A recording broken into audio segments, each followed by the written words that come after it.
kata Allah, ada kenikmatan luar biasa bagi orang yang telah menyiapkan bekal. Jadi kan begini logikanya. Anda nggak mungkin datang ke sini kalau nggak menyiapkan bekal dulu kan? Terus pantau situasinya. Bahkan lihat bagaimana trafiknya di jalan.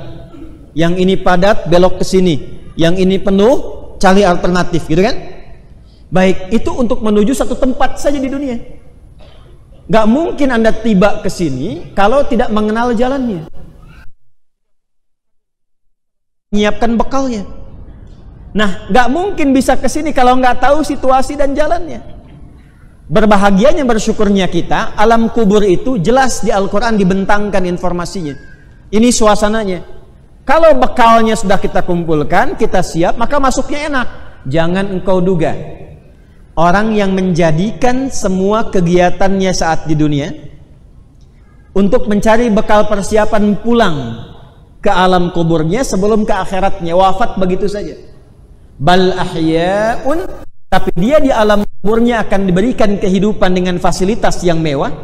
Inda rabbihim yurzaqun, dilimpahkan rizki yang tidak pernah berhenti. Farihina bima atahumullahu min fadlih, saking banyaknya rizki yang dilimpahkan, dia merasakan kegembiraan yang luar biasa. Ini poinnya.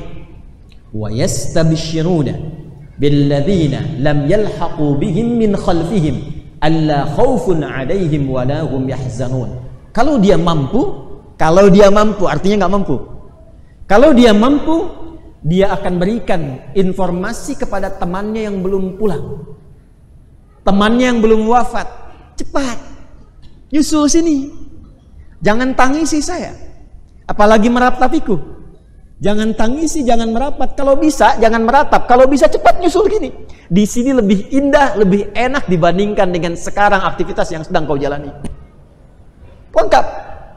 Cara meninggalnya dijelaskan.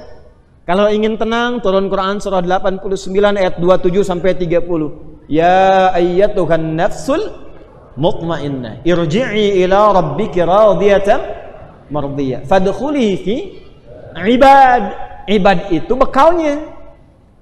Orangnya jamak dari kata abdun ibad. Pekerjaannya ibadah.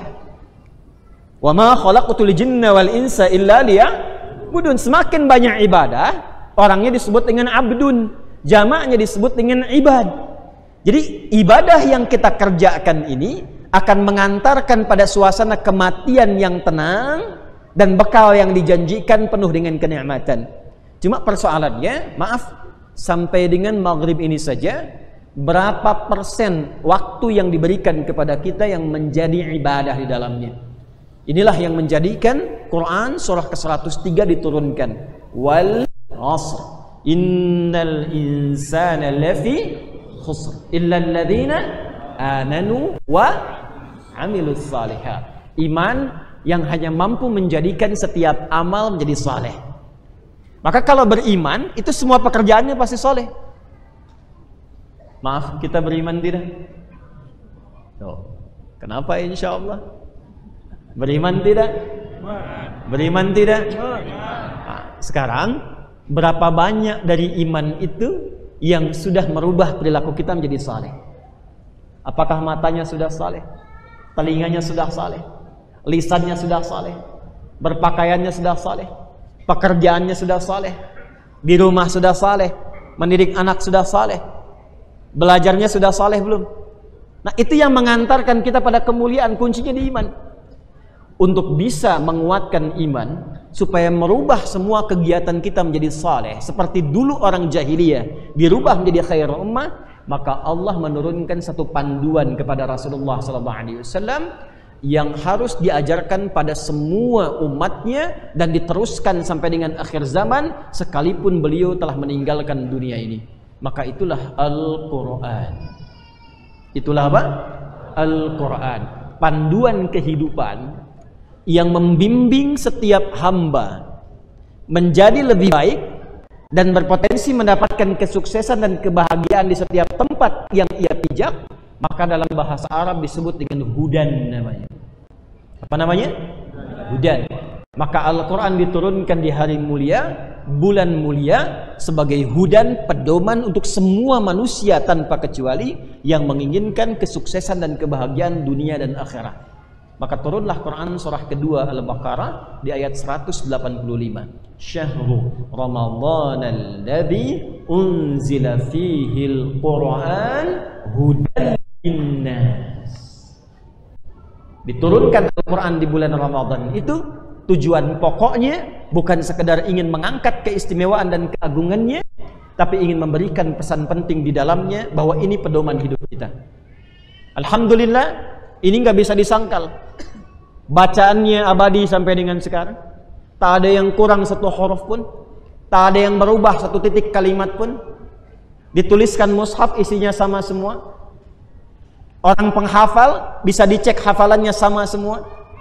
Maaf, saksi sejarahnya masih hidup, rasulnya dibuktikan ada, tempat lahirnya ada, tempat hidupnya ada.